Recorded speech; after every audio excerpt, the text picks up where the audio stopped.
High বন্ধুরা, কেকাস কিচেনে আপনাদের সবাইকে স্বাগত। আজকে আমি আপনাদের সাথে শেয়ার করব দারুণ স্বাদের একটি ভাপা পিঠের রেসিপি। কোনো রকম চালের গুঁড়ি ছাড়াই খুবই অল্প সময়ে আপনারা এই সুস্বাদু ভাপা পিঠেটি বানিয়ে নিতে পারবেন। দেখতে যেমন সুন্দর হয়, স্বাদেও অসাধারণ হয় বন্ধুরা। তো আর দেরি না করে রেসিপিতে চলে যাই। ভাপা পিঠে বানাবার জন্য বড় একটি পাত্র নিয়ে নিয়েছি। পাত্রে 200 গ্রাম সুজি নিয়ে নিয়েছি, হাফ টেবিল স্পুন লবণ নিলাম, half table spoon baking powder. যে কোনো মিষ্টি খাবারে অল্প যদি একটু লবণ দেন স্বাদটা ব্যালেন্স হয়। সমস্ত শুকনো উপকরণ প্রথমেই খুব ভালোভাবে মিশিয়ে নিলাম। এখানে দুধ আমি গরম করে কিছুটা ঠান্ডা করে নিয়েছি, সেই দুধ সুজিতে অ্যাড করলাম। দুধের পরিবর্তে আপনারা কিন্তু জল দিয়েও করতে পারেন। একসাথে খুব বেশি দুধ কিন্তু দেব না, অল্প অল্প করে দুধ দিয়ে সুন্দর একটা ব্যাটার তৈরি করে নেব। অল্প অল্প করে দুধ দিয়ে একটা ব্যাটার তৈরি করে নিচ্ছি। দুধ যেহেতু হালকা গরম আছে, সুজিটা খুবই অল্প সময়ের মধ্যে ভিজে যাবে। খুব ভালোভাবে সুজিটা মেখে নিলাম। একটা ঢাকনা চাপা দিয়ে 10 মিনিটের জন্য রেখে দিলাম, যাতে সুজি খুব তাড়াতাড়ি সুন্দরভাবে ভিজে যায়। 10 মিনিট পর ফিরে আসলাম। সুজিটা খুব সুন্দর ভিজে গিয়েছে। এই কনসিস্টেন্সিটা কিন্তু একদম পারফেক্ট। দুধ দিয়ে হোক বা জল দিয়ে আপনারা এরকম একটা ব্যাটার তৈরি করে নেবেন। কুড়ানো নারকেল অ্যাড করলাম। সুজির ব্যাটারের সাথে নারকেলটা মিশিয়ে নিচ্ছি। আপনারা চাইলে এই সব পর্যায়ে নারকেলের পরিবর্তে ড্রাই ফ্রুটসও দিতে পারেন। সুজির ব্যাটারটা রেডি হয়ে গিয়েছে, এটা অন্য এক সাইডে সরিয়ে রাখলাম। যেই পাত্রে ভাপা পিঠেটা বানাবো সেই পাত্রে খুব ভালোভাবে তেলটা লাগিয়ে নিচ্ছি। তেল কিন্তু খুব ভালোভাবে মাখিয়ে নিতে হবে, তাহলে পিঠে খুব সহজেই উঠে আসবে। পাত্রে তেলটা মাখিয়ে নিলাম। তৈরি করে রাখা সুজির ব্যাটারের অর্ধেক ব্যাটারটা পাত্রে দিয়ে দিলাম। অর্ধেক ব্যাটার দেওয়ার পর পাত্রটা খুব ভালোভাবে নাড়িয়ে নিচ্ছি, যাতে সুজির ব্যাটারটা সমতল হয়ে যায়। ওপর থেকে কোড়ানো নারকেল ছড়িয়ে দিচ্ছি।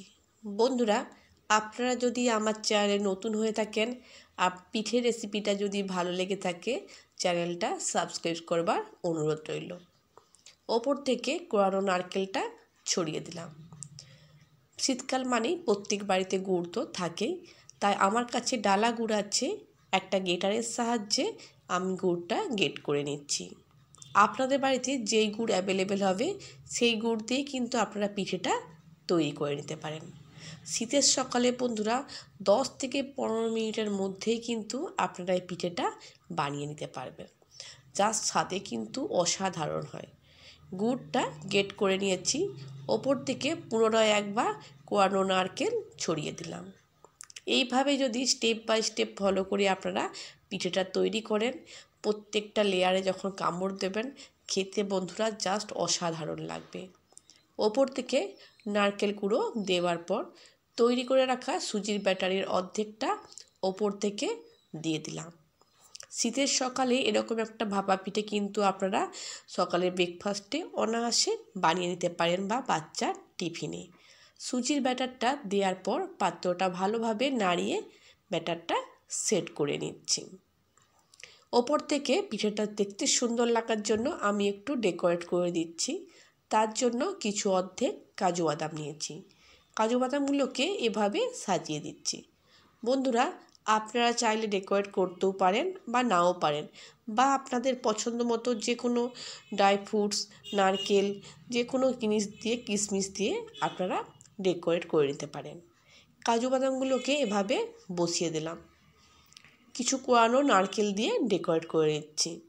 বন্ধুরা, বাচ্চাদের টিফিনের ক্ষেত্রেও কিন্তু আপনারা এই ভাপা পিঠেটা বানিয়ে দিতে পারেন। কোনো রকম ঝামেলা ছাড়াই বানিয়ে নিতে পারবেন। আর যতক্ষণ না একবার বাড়িতে বানিয়ে খাচ্ছেন ততক্ষণ বুঝতে পারবেন না খেতে কতটা সুস্বাদু হয়। ওপর থেকে গ্রেট করে রাখা কিছু গুড় ছড়িয়ে দিলাম, এতে সুন্দর একটা কালার আসবে। পাত্রটা এখন একদম রেডি। একটা পাত্রে জল নিয়ে নিয়েছি, প্রত্যেক বাড়িতে এরকম স্ট্যান্ড থাকে, স্ট্যান্ডটা বসিয়ে দিলাম। জল ফুটতে শুরু হয়েছে, তৈরি করে রাখা সুজির পাত্রটা বসিয়ে দিলাম। গ্যাসের ফ্লেমটা মিডিয়াম টু হাই রাখতে হবে। একটা ঢাকনা চাপা দিয়ে 10 থেকে 12 মিনিটের জন্য রেখে দিলাম। 10 থেকে 12 মিনিট পর ফিরে আসছি বন্ধুরা। আপনারা দেখতেই পাচ্ছেন কত সুন্দর একটা কালার এসেছে।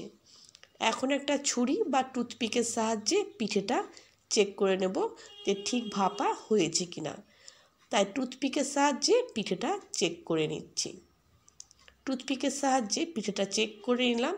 টুথপিকের গায়ে কিন্তু পিঠেটা লেগে যাচ্ছে, তার মানে আরও 3 থেকে 4 মিনিট এটাকে ভাপার জন্য রেখে দিচ্ছি। ঢাকনা চাপা দিয়ে গ্যাসের ফ্লেমটা হাই করে 4 মিনিটের জন্য রেখে দিয়েছিলাম। 4 মিনিট পর ফিরে আসলাম। টুথপিকের সাহায্যে পুনরায় চেক করে নিচ্ছি। পিঠেটা কিন্তু বন্ধুরা একদম ভাপা হয়ে গিয়েছে, কাঠিতে কোনো কিছু লেগে যাচ্ছে না। গ্যাসের ফ্লেমটা অফ করে দিলাম। এখন খুব গরম আছে পাত্রটা, তাই সাঁড়াশির সাহায্যে খুব সাবধানে পাত্রটা নামিয়ে নিচ্ছি। এটা এখন রুম টেম্পারেচারে এসে গিয়েছে। একটা ছুরির সাহায্যে পাত্রের চারধারটা এরকমভাবে ছাড়িয়ে নিচ্ছি। এতে খুব সহজেই ভাপা পিঠেটা কিন্তু পাত্র থেকে উঠে আসবে। একটা প্লেট নিয়ে পাত্রের ওপর এভাবে বসিয়ে দিলাম। ওপরে আলতো করে চাপ দিয়ে দিচ্ছি যাতে পিঠেটা খুব সহজেই উঠে আসে। আস্তে আস্তে পাত্রটা তুলে নিলাম। আপনারা দেখতেই পাচ্ছেন পিঠেটা কত সহজে উঠে এসেছে। তাই খুব ভালোভাবে পাত্রতে কিন্তু তেলটা লাগিয়ে নিতে হবে বন্ধুরা। দেখুন দেখতে কত সুন্দর হয়েছে আর কতটা সফট হয়েছে পিঠেটা। একটা ছুরির সাহায্যে পিঠেটা আপনাদেরকে আমি কেটে দেখিয়ে দিচ্ছি ভেতরের লেয়ারটা কত সুন্দর এসেছে। বন্ধুরা অবশ্যই আপনারা বাড়িতে একবার ট্রাই করবেন আর আমাকে কমেন্ট করে জানাবেন খেতে আপনাদের কেমন লাগলো। পিঠেটাকে এভাবে ছুরির সাহায্যে কেটে নিয়েছি।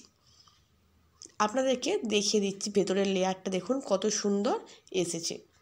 আপনারা দেখতে পাচ্ছেন বন্ধুরা, দেখুন দেখতে কত সুন্দর হয়েছে। পিঠেটা এভাবে কেটে সার্ভ করে নিচ্ছি।